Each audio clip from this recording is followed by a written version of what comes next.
Começar assim é bem melhor. Boa tarde a todos, sejam todos muito bem-vindos. Deixa eu Opa, abrir aqui a minha câmera.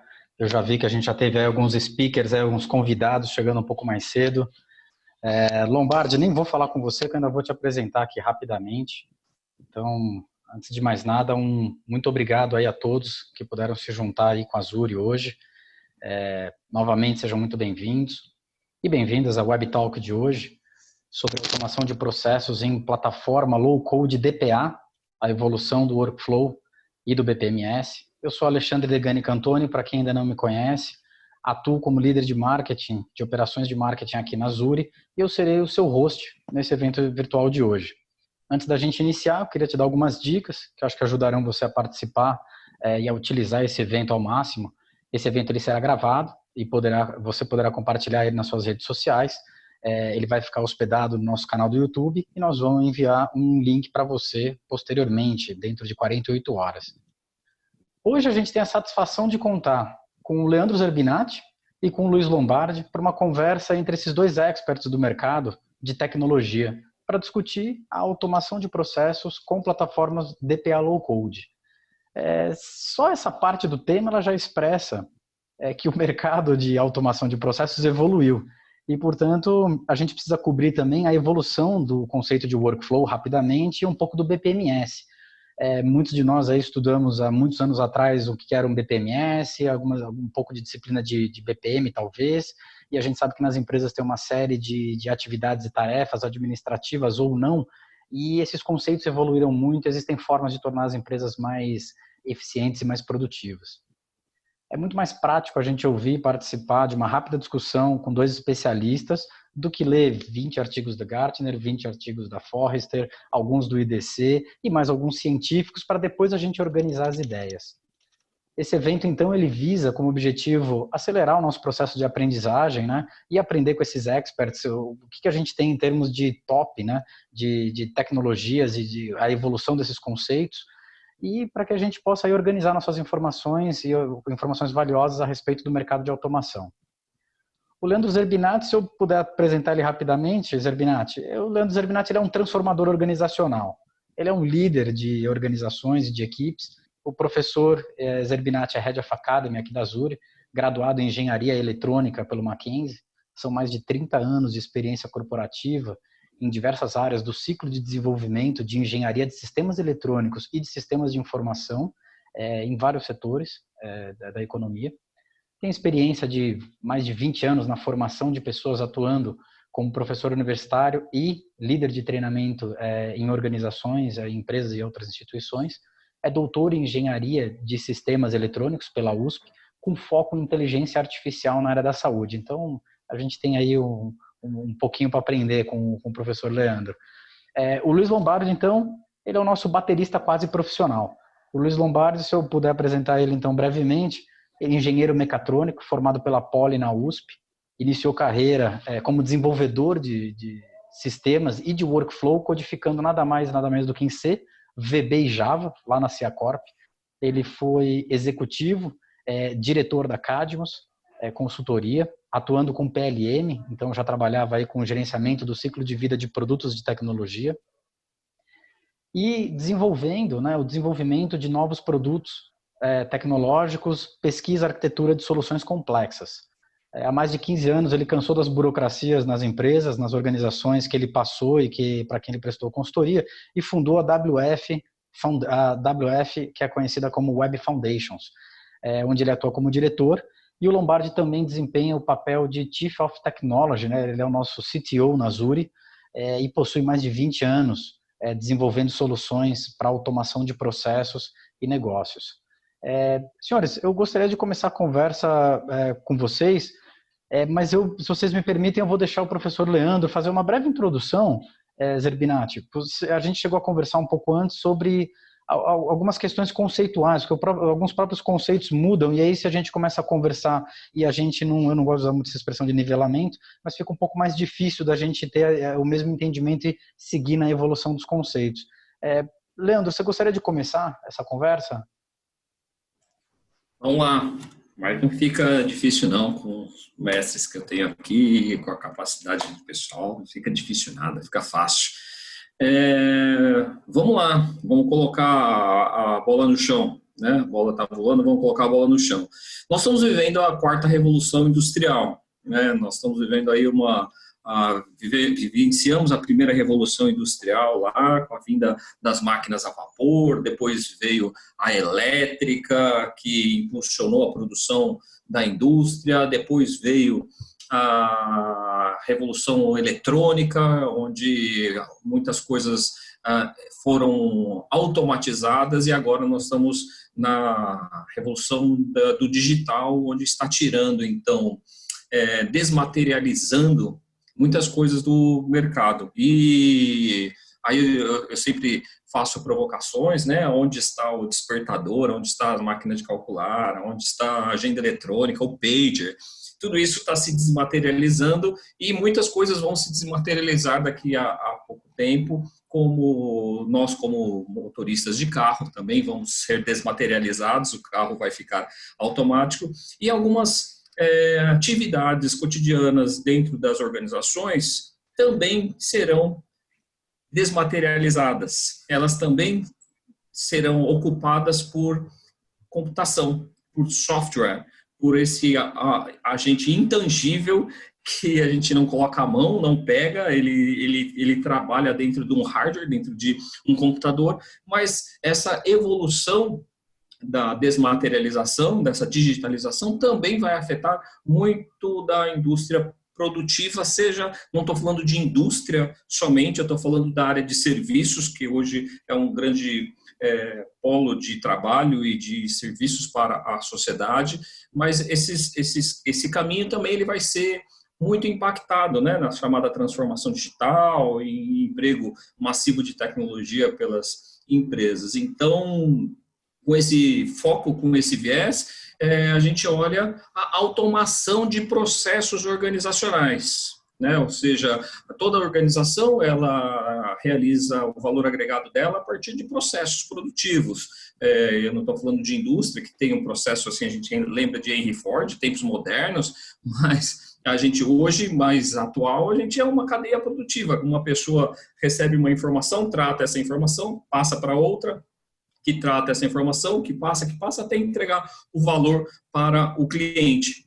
Essa sequência de valor agregado são processos organizacionais que, em determinado momento, e é isso que nós estamos vivendo agora, as máquinas, o software começa a atuar para diminuir essa velocidade, né? Na verdade, aumentar a velocidade, diminuir a latência, né? Aumentar a velocidade de entrega, e tirando essa perspectiva de trabalhos repetitivos. Então, as pessoas que executam trabalhos repetitivos, elas, no final, elas começam a ficar bem entristecidas. É chato trabalhar com trabalhos repetitivos, isso diminui a produtividade, isso aumenta o turnover, né? As pessoas saem do emprego porque não está fazendo o trabalho. Então, sobre o aspecto humano, traz as pessoas ao que elas têm de melhor, que é a capacidade cognitiva de pensar, analisar os dados que emergem da produção e que são massificados, são mastigados por esses softwares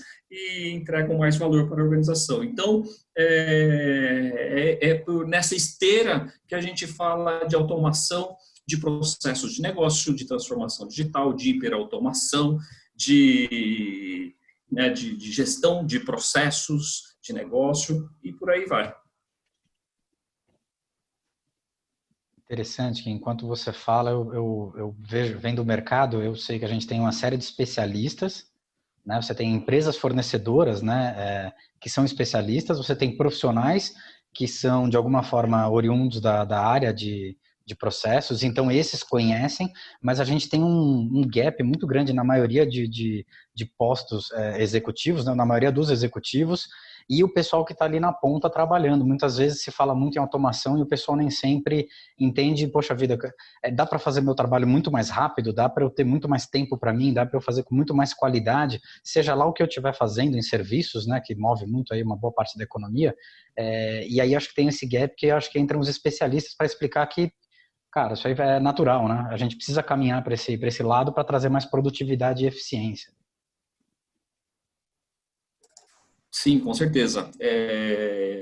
Ele tende a ser tão natural quanto usamos nossos smartphones e hoje empregamos eles para tantas atividades aí de relacionamento social. Olha o que nós estamos fazendo agora, nós estamos num webinar usando tecnologias tão natural assim, mas existe um esforço organizações são feitas por pessoas, e as pessoas, e a transformação digital e tudo isso que se fala, tem transformação organizacional e transformação de pessoas. As pessoas têm que se posicionar nesse momento, não pode haver um medo paralisante. Existe aquele medo do novo, mas é um medo que move uma ação para enfrentar esta situação. Então, não é nada difícil, não. Na verdade, é se posicionar na situação e enfrentar esta nova situação de mundo, né? Automatizando os processos de negócio. Esse é um dos caminhos de ganho de eficiência e produtividade das organizações. Posso aproveitar o gancho? Lógico. Por favor, Lombardi. Eu começo a falar, não paro mais, hein? Cuidado. Bora. Não, aproveitar um pouco o gancho do que você está falando, Leandro. Como eu sou um cara já da sua idade também, velho, né? A primeira vez que eu implantei um sistema de automação em processo foi em 95, né? Isso já entrega a idade. Mas em 95, a gente tinha uma resistência em algumas empresas, em muitas, em quase todas as que eu fui desde então. E é engraçado porque continua até hoje, né? Tem gente que é resistente, é isso que você falou do medo paralisante, porque tem medo de um monte de coisa. Tem medo da tecnologia, tem medo de perder o emprego, tem medo de descobrirem que o que ele faz é só apertar a porca, né? E isso acabava gerando uma resistência à nova tecnologia. Na época era nova, né? Continua nova até hoje. A gente está mudando, a gente vai falar sobre isso hoje, que é sobre a evolução da...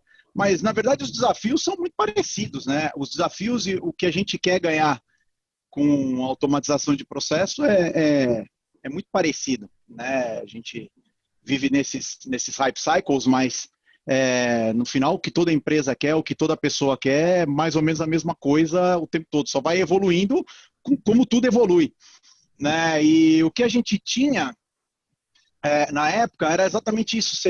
Você tinha que quebrar um paradigma que é falso. Na verdade, eu não lembro, sinceramente, nesses tantos anos aí, mais de 20 anos que eu faço implantação de processos, eu não lembro de uma pessoa que perdeu o emprego por causa disso.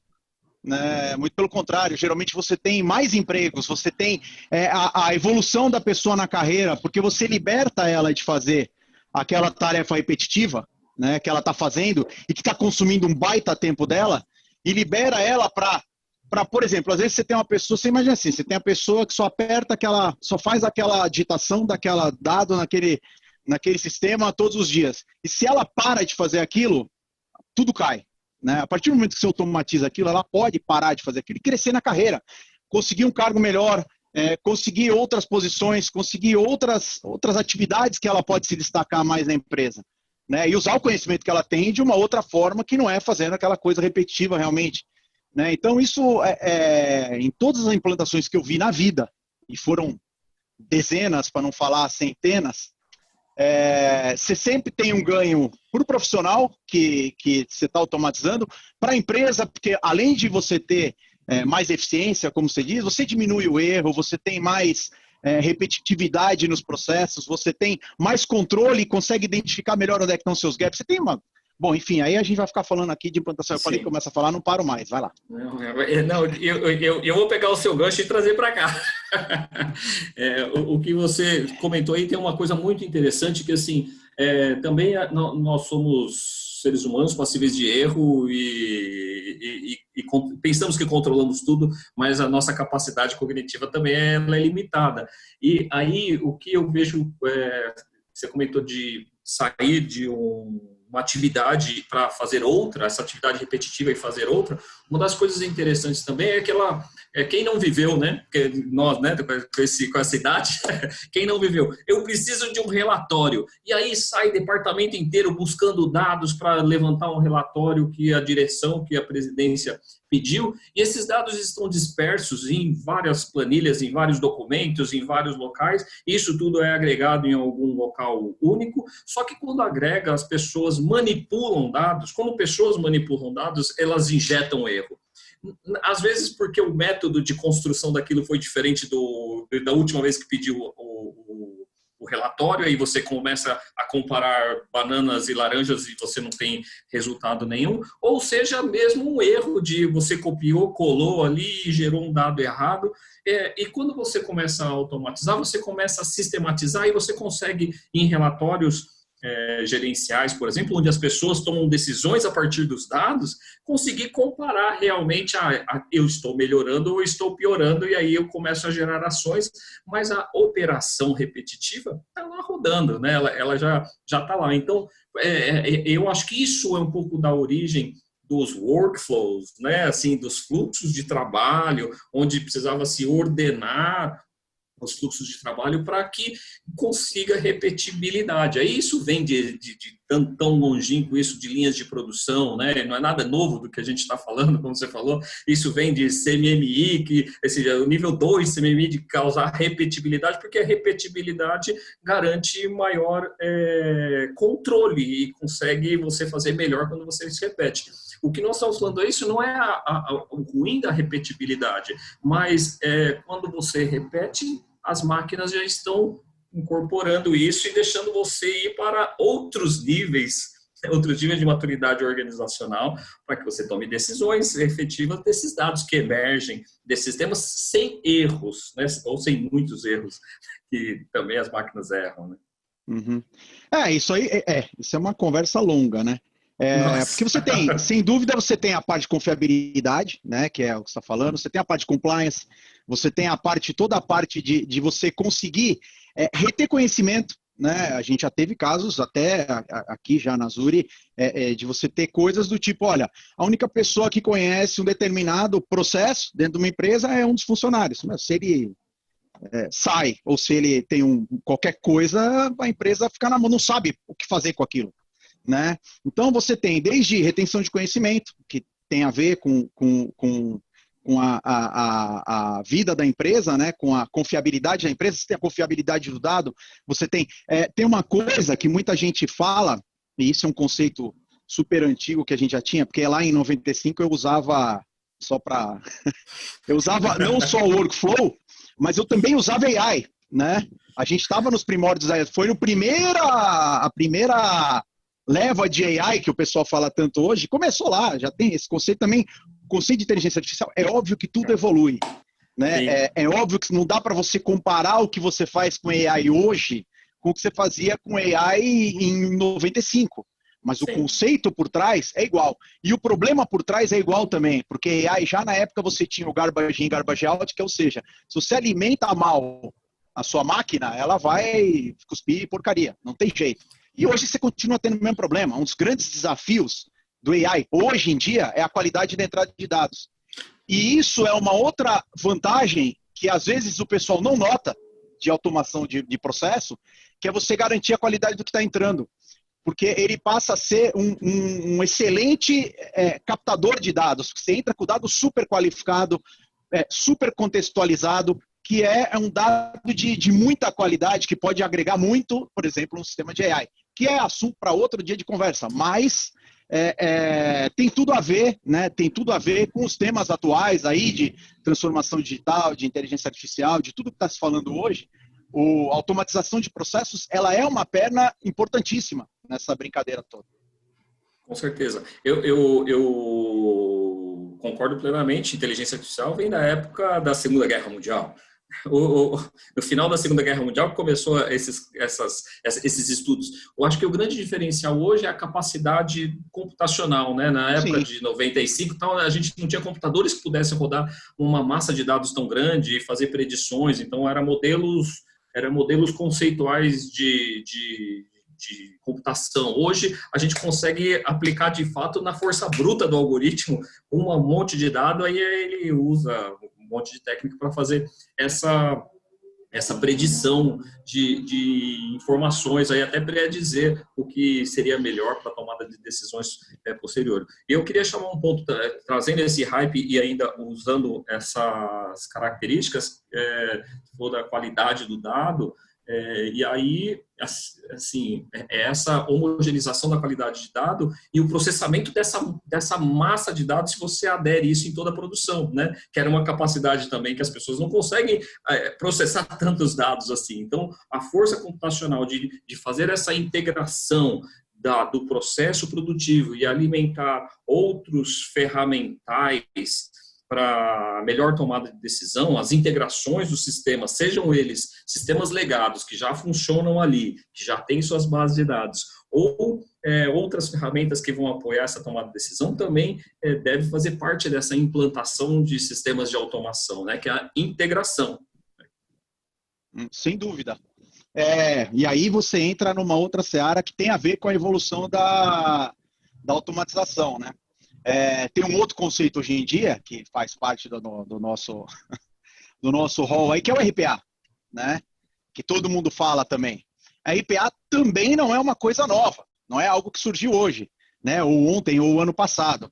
O pessoal descobriu que ele é muito útil, né? Como tudo nos ciclos que acontecem aí, mas a RPA é uma tecnologia essa tecnologia de screen scraping aí é super antiga. Né? Teve casos também lá em 95, 96, a gente usava isso com o terminal 3270. Para quem nunca viu, era aqueles computadores com aquela tela verde que ficava ligado no mainframe, né? Às vezes você precisava fazer uma integração alta, de baixa plataforma com microcomputador, né? E como é que você fazia isso aí, né? Aí você usava ferramentas que é igual ao RPA hoje. Eram ferramentas que emulavam um 3270 dentro do computador, e você digitava nas telas, que eram as suas telas dos seus sistemas de mainframe. Você vai evoluindo, você bota a internet na coisa, você bota outros sistemas de plataforma baixa e você tem o RPA. É óbvio que ele evoluiu muito, muito. A qualidade das ferramentas hoje em dia, a potência das ferramentas é totalmente diferente, mas o conceito também não é nada novo. Ele é um cara que evoluiu com a tecnologia, como toda a tecnologia evoluiu, como o próprio workflow evoluiu para o BPMS, agora evoluiu para o BPA, que na verdade você vai pendurando mais adjetivos na mesma tecnologia, né, e vai gerando versões novas, mais bacanas, que atendem mais demandas e que estão mais adequadas ao mercado atual. Né? Essa parte de integração é um baita desafio que existe hoje para qualquer um. Porque as empresas têm múltiplas plataformas, você tem aí plataforma hoje na nuvem, plataforma hoje de aplicações que você tem dentro de casa, você ainda tem aplicações que rodam em mainframe, em muitas empresas, não é uma coisa... Ou que rodam em mini computadores, enfim, em outros tipos de ambientes híbridos, e integrar tudo isso não é fácil, né? Mas ao mesmo tempo você tem que integrar de uma forma organizada. Se você não tiver uma orquestração, a chance de você ter de construir um monstrinho para daqui a 6 meses ou um ano é gigante.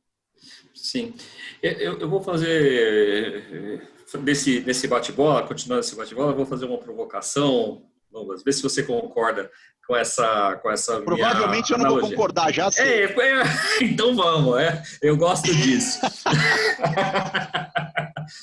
Essa analogia do seguinte, a diferença, você tocou no ponto RPA, a diferença da automação ou automatização do processo e do RPA, se a gente fizer uma analogia com as linhas de produção industrial, que isso baseia as linhas de produção organizacionais posteriormente, uma das coisas é a linha de produção automática, onde um determinado produto, um carro, ou um avião, ou um produto, ou um smartphone que passa pela linha produtiva, ele tem intervenções ali de máquinas e de pessoas. E o RPA, dentro dessa esteira, seria aquele robô que faz uma solda específica, ele faz exatamente, ele tem uma aplicação pequena, mas ela é robusta, forte, mas ela é hiper repetitiva, ele não faz mais do que aquilo.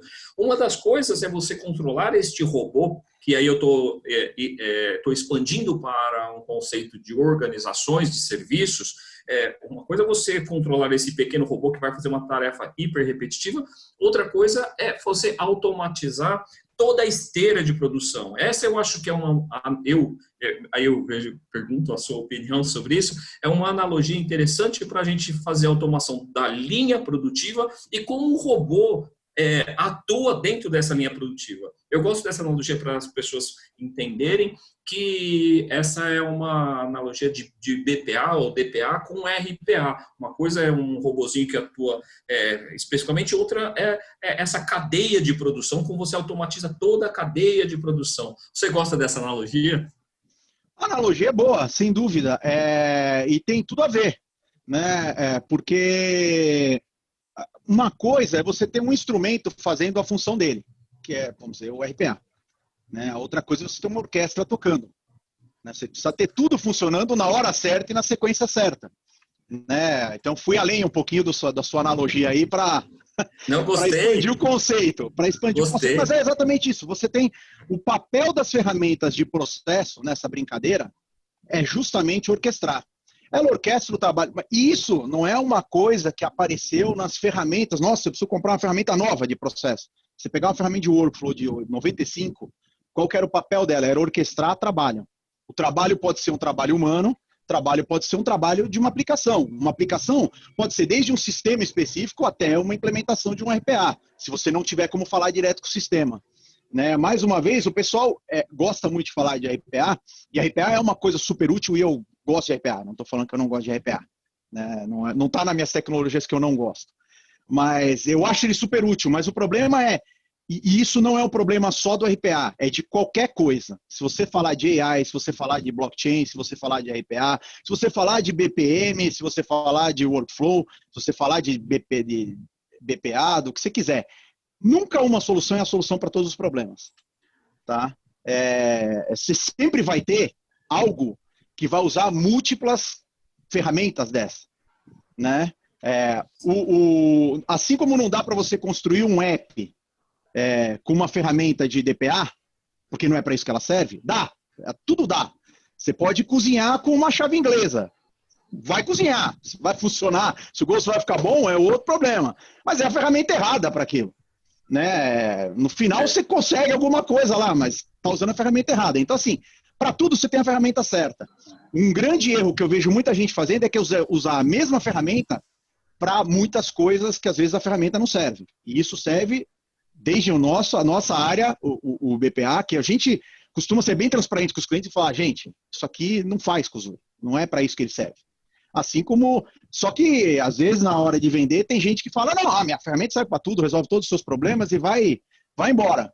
E aí, putz, as pessoas criam monstros, né? Tem gente querendo fazer tudo com a RPA, porque a RPA agora é a palavra da moda, tá? Super alta, já está começando a diminuir nos Estados Unidos, né? Mas vai demorar aqui mais uns 2, 3 anos para começar porque você sabe que eu aprendi com um dos donos de empresa da Ciacorp, que o Cantoni citou no começo, mas eu aprendi com ele uma coisa, foi com ele que eu aprendi o conceito de Hype Cycle, né? Que é exatamente isso, você passa pelo... Assim, primeiro aparece uma coisa nova, aí todo mundo quer usar. Aí todo mundo acredita que vai resolver todos os problemas da vida com aquilo. Aí as pessoas descobrem que não dá para resolver todos os problemas da vida com aquilo. E aí, então aqui não serve para mais nada. É a época da decepção. Então eu não resolvo mais nenhum problema. Ou seja, ou a ferramenta resolve tudo, ou ela não resolve nada. Aí você chega no momento da maturação, que é quando passa, né, o Gartner, ele tem um exemplo que é uma montanha-russa. Né? Você chega no topo da montanha-russa, é o máximo do hype, aí você entra na decidona, aí você vai lá para baixo. Aí é a hora que ninguém quer mais usar. E aí chega a hora da maturidade, que é o quê? Putz, olha, aí eu vou descobrir para que realmente a ferramenta se aplica bem e para que ela não se aplica. E aí eu vou dividir ela com outras ferramentas. Isso é o que acontece com todas as tecnologias. Eu não vi uma tecnologia que não passou por isso até hoje. Só que aí o que acontece? Aí o pessoal troca, bota mais feature e gera uma nova tecnologia, que é a mesma da antiga, e entra no Hype Cycle de novo. Todo mundo acha que vai resolver tudo, aí todo mundo acha que não resolve nada, aí vai, agora tá legal, entendi. Eu acho que a gente, como pessoas de tecnologia, você principalmente, que é um cara que educa aí, você tem que ensinar as pessoas muito sobre isso, né? orientar... Mas nós, né? Porque você também, olha quanto conhecimento aí. Eu ia comentar isso, Zerbinati. Eu acredito que aí entra a questão dos especialistas e que vem com um domínio tão grande. Hoje a gente estava conversando, acho que num outro momento, e aí acho que o Leandro comentou, né, Zerbinati? Existe uma complexidade na simplicidade. Para você realmente dominar um determinado conceito, que é complexo, com uma série de construtos e variáveis, e tornar aquilo simples para que as pessoas entendam, existe uma complexidade enorme. E aí eu acho que realmente tem que ser especialistas mesmo, eu acho que aí entra uma boa parte do que a gente está tentando fazer aqui, né? Trazer para as pessoas que a coisa não é tão complicada assim. E existem tem pessoas... que ver até que ponto tem muita gente que vende dificuldade passa dificuldade para vender a facilidade, né? Eu tive discussões incríveis já com algumas pessoas de mercado. Não foi nem aqui no Brasil, então não tem perigo de eu falar mal de ninguém aqui. Mas o Léo estava lá presente, já me viu discutindo com caras de consultoria que falam assim, não, mas putz, se for assim, como é que eu vou ganhar dinheiro? Eu falo, cara, agrega alguma coisa, pelo menos, né? Você vai só querer ser especialista num tipo de implementação só porque você só que sabe aquilo e aquilo é super difícil. Mas tem a dó. Aí a tecnologia pela tecnologia é você vender algo só para você ser especialista e viver de consultoria naquilo. Para mim, sinceramente, isso não é uma forma de vida, não é um propósito para nenhuma empresa. Mas tem muita empresa que é assim. Né? Eu gostaria de chamar esse ponto que você falou, Ale, da simplicidade, e uma coisa que está muito no hype agora, voltando ao hype, que já e que não é nada novo. Se você né? não falar de hype, as pessoas saem daqui, né? O pessoal quer ouvir de hype, tem que ser isso aí. Que é uma boa discussão também, que é o tal do low code. Né? Falando de facilidade, falando de entregar facilidades, é o tal do low code. Eu vou falar de uma certa forma, depois eu gostaria da complementação, né? Que low code, assim, ela é tá aí em alguns hypes também, que assim, a um certo ponto de vista, você encapsular um certo grupo de algoritmos, um grupo de funcionalidades, agrupar isso e deixar num componente reutilizável, na qual você faz um drag and drop. Você seleciona e solta em determinado momento da tela, e isso traz uma série de algoritmos ali, ou funções que estão dentro desse componente de software. E isso, lógico que ganha produtividade, né?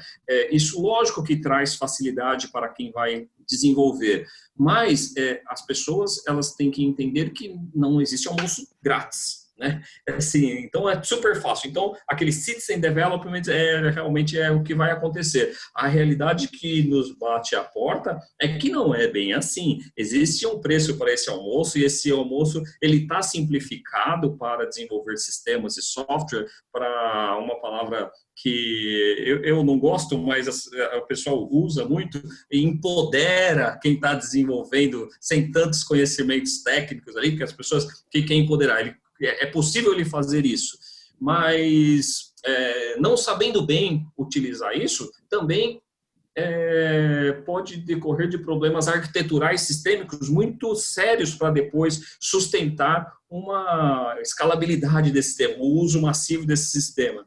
Então, gostaria de ouvir, Lobas, do low code, assim, o que você pensa disso, né? Isso, não é o... Low code, assim, vamos lá. Low code é uma feature, né? E low code é mais velho do que andar para frente. É tudo uma questão... Não, mas não é. É uma questão de nível de abstração. Se você pegar um cara que programa em assembly, ele vai falar que o cara que programa em C, ele está usando low code. Porque está usando bem menos linha de código. O cara de C vai achar que o cara de VB está usando low code. O cara de VB vai achar que o cara de Python está usando... E por aí vai. Low code, tudo é uma questão de referencial. Mas vamos ao que o pessoal se trata como low code hoje. Hoje, low code é você desenvolver usando pouca linha de código, né? Mas o low code, ele pode ser aplicado em várias coisas, né? Por exemplo, você tem ferramentas de low code que, e aliás, isso é uma falácia, eu não acho que é uma falácia porque as pessoas não vendem assim, eu acho que elas deixam os outros pensar isso. Muita gente acha que para usar low code você não tem que ser desenvolvedor. E a grande maioria das ferramentas de low-code é feita para desenvolvedor. Sim. Né? Ela não é citizen development, como você falou. Pouquíssimas ferramentas de low-code, que tem low-code, são para citizen development, que é um nível de abstração maior, que também não tem certo, não tem errado. E aí não tem almoço grátis também. Em assembly, você faz o diabo. Aí você passa para C, você faz menos coisa do que com assembly, porque você já abstraiu algumas camadas de programação. Você vai subindo a camada, você tem cada vez menos comandos sobre a máquina no seu sentido mais físico, né? Assim, mais físico. Exatamente. E aí é isso que você vai gastando ou pagando, vamos dizer assim. Quando você chega numa ferramenta de Citizen Development, é óbvio que não dá para você fazer o jeito mais incrível de eu acessar o dado com o máximo de extraindo a última gota de performance ou de usabilidade para aquilo. Por quê? Você tá praticamente abstraindo todo o desenvolvimento. Então você vai estar numa média. Isso pode ser bom, pode ser ruim. Por um lado, você vai falar assim, putz, eu não vou extrair a melhor performance possível do meu formulário. Em compensação, dependendo de quem fizer o formulário, ele já fica melhor do que a média. Né? Aí você está falando ele não deixa errar, né? Ele não deixa errar de pegar tanto, né? Então, uma coisa é você pegar o cara, que é o seu melhor analista, especialista, supremo em performance, não sei o quê, e tunar um acesso ao banco ou uma construção do formulário da melhor forma possível. Ninguém faz isso para todos os formulários. Ninguém faz. O custo fica absurdo. E geralmente não faz isso para nenhum. Um formulário simples você não vai gastar. O seu melhor profissional, mais capacitado, incrível, você vai fazer isso quando ele der pau, quando ele tiver 2 trilhões de registros lá e tiver muito lento. Você fala, puta, deixa eu pegar um especialista para dar uma otimizada aqui, porque agora ficou ruim. Mas de cara você não vai fazer. A chance que você tem de pegar um cara que é menos capaz, que vai fazer uma coisa bem mais ou menos para fazer aquele formuláriozinho, é razoável. Né? Então, quando você está trabalhando com low code, você vai estar na média, você não vai estar no péssimo, você não vai estar no incrível. Eu te diria que você vai estar nem na média, talvez você esteja 80% disso, ou 90%. É o lance de você conseguir resolver 80% dos seus problemas com 20% do seu esforço. E gastar os outros 80%, naqueles 20% que são super difíceis. Então, assim, mesmo o low code não elimina a programação normal. Eu costumo brincar muito, o Zuri, não sei se todo mundo que vai ver, ou que está aqui agora, ou que vai ver isso nas próximas décadas, né, conhece o Zuri, mas o Zuri é uma ferramenta, eu sempre brinco com isso, assim, para mim o Zuri é um Lego, né, e ela é low code e é para praticamente citizen development, né, praticamente que a pessoa tem que ter alguma noção de organização de pensamento, né? Não é para qualquer um. Se não tiver nenhuma noção, se não conhecer seu processo, ele não sai só de se sentar na frente do computador e mexer o mouse. Né? Então, assim, é muito fácil, é muito rápido, mas é um monte de peça de Lego. Mas eu brinco, às vezes, você vai fazer o Lego do Star Wars. Né? Você vai precisar daquele personagem que é o Darth Vader, você vai precisar daquela pontinha que é o radar da Millennium Falcon, você vai precisar... Você tem peças customizadas. Quando você monta um Lego, 80% das peças é o quadrado, o mais fininho, o 4 pininhos, os 6 pininhos. Isso é o low code, em qualquer situação. Só que vai ter aquele momento que você vai precisar pegar o radarzinho, você vai construir um carro, você vai precisar da roda. Você não vai fazer uma roda com o Lego, vai ficar tudo quadrado, o carro vai ficar horrível. Então você vai precisar da roda, você vai precisar daquela peça. Então a maturidade está em fazer isso. Você usar a ferramenta para fazer o 80%, e isso vai de encontro a todos os conceitos hoje de você ter uma empresa mais ágil, de você ter a solução sendo entregue muito mais rápido. Porque se você está pensando num negócio que está dinâmico, que está em mudança o tempo todo, se você entrega rápido, você pode mudar com o seu negócio. Porque às vezes hoje você vai lançar um produto, você nem sabe direito se esse produto vai funcionar, se você vai ter que adaptar, se você vai ter que incluir coisa, tirar coisa, se vai ficar complexo demais, se vai ficar simples demais. Então você tem que ir fazendo isso e hoje, com a economia, com as empresas do jeito que estão, você tem que fazer isso de agora para daqui a 15, 20 minutos. Como é que você faz isso? Aí você usa uma ferramenta dessa, entrega o 80%, tá ótimo, putz, esse aqui é um detalhezinho que puta, dá para melhorar. Aí eu vou lá e codifico aquele pedacinho. Então o legal é você conviver com todo mundo em harmonia. Sim. E você ganha produtividade, eu acho que o preço é o seguinte, você ganha produtividade e perde mais adaptabilidade, mais controle sobre o todo. Mas você acelera, com certeza você acelera a tua produtividade, quem usa low code. Mas pode ser que, eu gostei da analogia do Lego, dos acabamentos do Lego. Esses acabamentos, se você não fizer, tudo bem. Teu carro pode andar dando saltinhos no tempo, talvez vai desgastar ali, ou você vai acostumar com os tranquinhos que teu carro vai dar. Vai ficar ruim, né? Aqui entre nós, ok, dá para viver com isso, mas é uma vida horrível, né? Quem quer fazer direito, né? Senhores, eu tenho algumas perguntas para vocês, mas na verdade a gente recebeu outras aqui no chat e eu queria privilegiar, né, os nossos participantes e tirar algumas dúvidas. Lombardi, você comentou agora já de alguns benefícios do low code, você falou de citizen development. Eu sei que quem é um pouco mais técnico sabe muito bem o que é citizen development, mas a pergunta que a gente tem é qual é a importância das ferramentas de automação serem low code? O que isso traz para a empresa? Então, ótima pergunta. Não sei quem fez, mas manda uma estrelinha para quem fez. Deve ter sido o Léo, né? Foi que a gente combinou, eu tô brincando. Eu não fui. Não sei quem fez a pergunta. Não sei quem foi. Não tô vendo aqui quem foi. Você que tá vendo. Não, assim, o que acontece? A ferramenta de automação, né, quando você coloca o low code nela, porque assim, vamos lá do tema da nossa conversa aqui, que é a evolução lá do workflow até as ferramentas de BPA. Em um determinado momento, a gente passou por uma coisa que são os BPMS. E o BPMS, ele criou uma linguagem que chama BPMN. Tá? Vocês não falaram nada, mas eu vou falar disso. Né? A minha visão. O que acontece? Quando você entrou nos BPMS, o foco, como era o foco de muita gente quando começou o conceito de workflow? Tinha um termo que o pessoal adorava, o Leandro vai lembrar, que é a reengenharia. Né? Reengenharia de processos. Quanta gente perdeu emprego com essa reengenharia?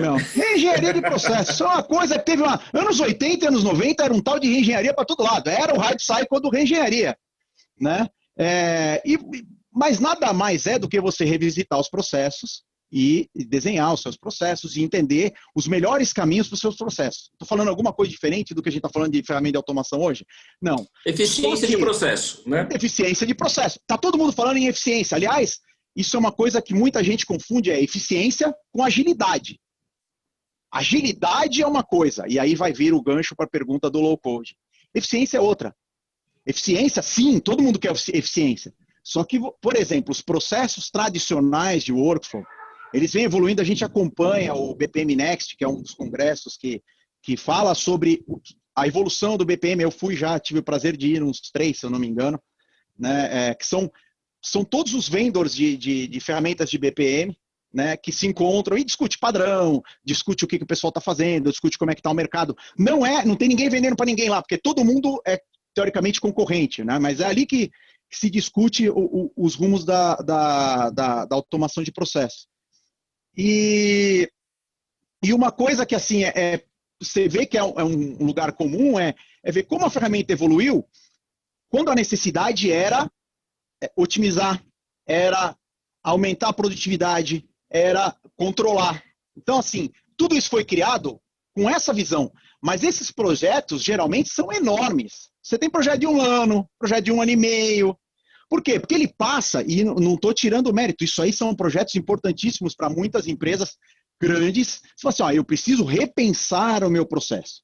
Então, você pega uma equipe, a equipe vai estudar o processo todo, vai fazer todo aquele esquema de as-is, de to-be, de como é que você vai otimizar, vai fazer propostas, vai discutir. É um negócio longo, não tem jeito. Só que hoje em dia, aí, Leandrão não vai me deixar mentir, a gente está com uma cultura de experimentação. Experimentação faz, quebra, isso é a cultura de startup. A cultura de startup, qual que é o conceito de startup? Você cria uma empresa, vê se está funcionando, o que está funcionando você vai aumentando a velocidade, o que não está funcionando você vai mudando rápido. Então, fazer rápido, quebrar rápido e arrumar rápido. Quebrar, não estou dizendo quebrar a empresa, mas quebrar a solução que você está dando, né? Então, fazer rápido, quebrar rápido, arrumar, quebrar, arrumar, quebrar, arrumar. E aí, com isso, com ciclos muito curtos, você vai evoluindo a sua empresa de uma forma exponencial, né? Que é outra coisa que todo mundo quer. Então aí o que acontece? Quando você quer fazer uma coisa dessa, não dá para ter um processo tradicional de reengenharia ou de revisão de processos, ou os processos da forma como a coisa sempre foi até hoje. Aí você vai ter que ter uma ferramenta de processo que seja ágil. E aí você pode fazer mão de uma ferramenta que tenha low code. Entendeu? Aí o desejável é você ter uma ferramenta de automação de processos que tenha low code. Por quê? Porque ela vai te dar a agilidade que você precisa sem perder toda a parte que a gente falou aqui no começo, que isso, qualquer ferramenta de processo, ela tem que te dar mais eficiência, ela tem que identificar gargalo, ela tem que te dar repetibilidade, ela tem que te dar rastreabilidade. Isso aí, você está falando de workflow de 95 até 2020, isso tem que ter, não dá para não ter.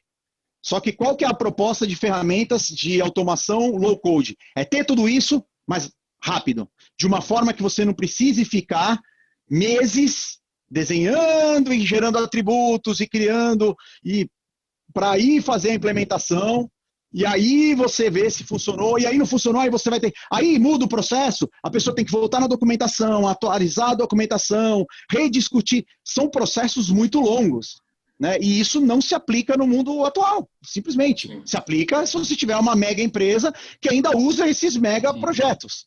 Entendeu? E pode ser, por exemplo, para alterar o conta corrente de um banco, talvez seja interessante. Para alterar o atendimento em agência, talvez seja interessante. Mas para fazer uma aplicação nova, para você lançar um produto no mercado, putz, não dá. Não dá para viver com isso. Talvez uma complementariedade, Lombardi, uma das portas de inovação é a melhoria de processos.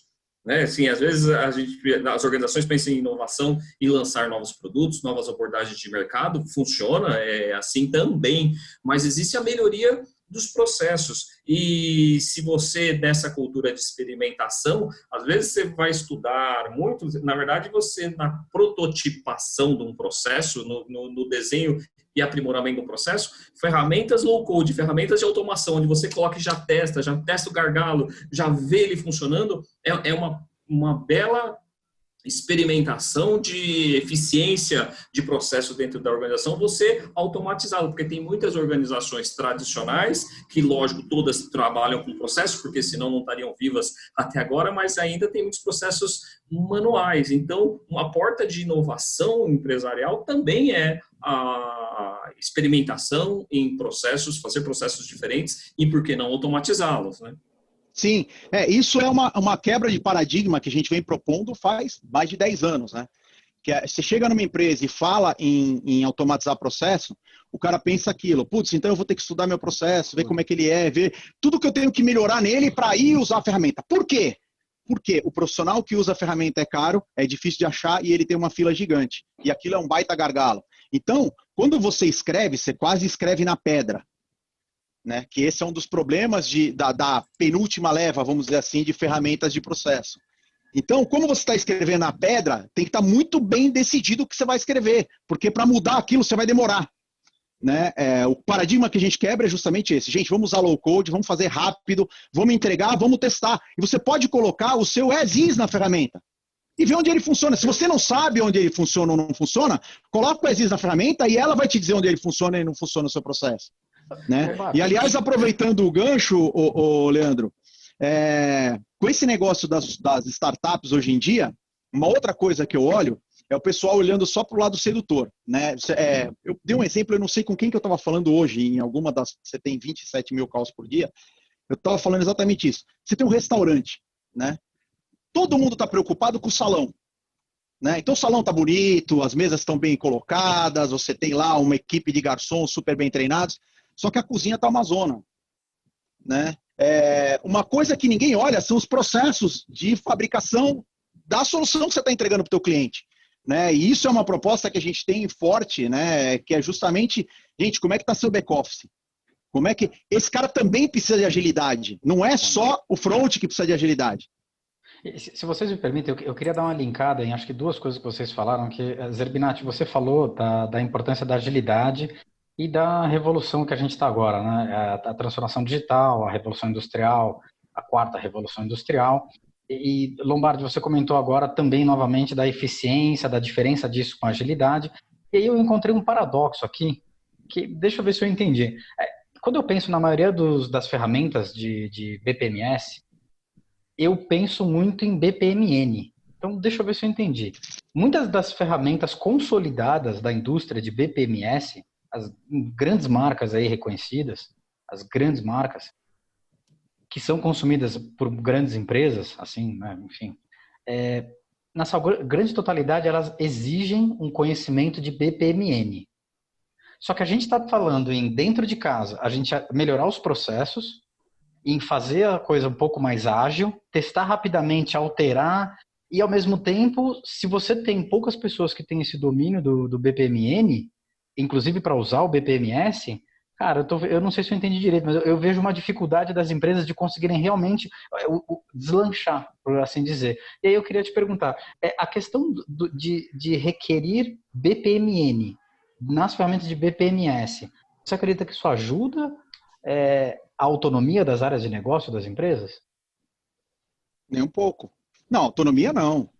O BPMN, ele não foi feito para dar autonomia para ninguém, né? Ele foi feito para outra coisa. Aí você tem que... É o negócio de você estar usando a faca para apertar um parafuso ou está usando a chave inglesa para cozinhar arroz. Entendeu? Você está usando a ferramenta errada. O BPMN, ele é excelente, né? É uma notação, mas ela foi feita muito mais para você documentar, entender o processo, analisar o processo. E as ferramentas de BPMS, elas têm várias outras estratégias também. Você tem case management, você tem process mining, você tem uma série de coisas que você consegue fazer com ferramentas modernas que são incríveis e que fazem muita coisa. Mas quando você quer dar agilidade, né, isso é uma coisa que é a mesma coisa com AI. Tá? AI, hoje ela já está chegando num ponto que é mais fácil treinar. Mas para você chegar num momento que você tem plena confiança, por exemplo, para fazer uma sessão de crédito, eu trabalhei muito com sessão de crédito usando análise com inteligência artificial. Sessão de crédito é dar dinheiro para alguém, né? Dar dinheiro para alguém só confiando no que está saindo do seu AI, tudo bem, você pode dar R$500, um banco, tal, ok. Ele sempre vai ter uma alçada e a partir dali não dá para você ter a confiança. Você não vai emprestar $1 bilhão para uma empresa baseada no que saiu do AI, entendeu? Você vai ter um monte de analista analisando, vai olhar a empresa, vai olhar o balanço, vai olhar... Então, assim, você sabe até onde você consegue chegar. A tecnologia ajuda e libera o cara que faz a análise que ele teria que fazer todas para fazer só algumas, né? Mas você tem que saber até onde você consegue chegar. O BPMS, o BPMN, é assim também. Você tem que saber até onde você tem que ir com ele e para que ele serve. Né? Se o que você quer é documentar o seu processo, é estudar o processo, é olhar o end-to-end da empresa, porque aquelas empresas que fazem aqueles processos, eu quero mapear meu processo da hora que o cliente faz o pedido na loja até a hora que eu estou construindo, comprando lá, por exemplo, uma empresa automotiva, desde a hora que o cara chega na concessionária para pedir o carro, ele quer mapear o processo, até a hora que ele está pedindo um injetor lá no fornecedor dele. Cara, você vai usar a BPMN, isso aí é sensacional. Só que prepara para gastar muito dinheiro, gastar muito tempo. E vai demorar. Porque vai demorar e é complexo para chuchu. Esse cara, não acho, na minha opinião pessoal, não é a melhor ferramenta para automatizar os processos. Isso. Não que ele não seja necessário, né, Lomas? Não que ele não seja necessário. Ele é necessário para uma aplicação dele, né? Ele é necessário para a aplicação dele. Dependendo do tipo de processo que você tem, dependendo do tipo de automação que você quer fazer, dependendo do tipo de necessidade que você tem, é ótimo. Eu acho que é uma boa ferramenta para as organizações ter consciência dos seus processos. Sabe, tomar consciência. Mas para mim não é uma coisa que anda junto, por exemplo, não tem a menor possibilidade de você colocar isso junto com agilidade.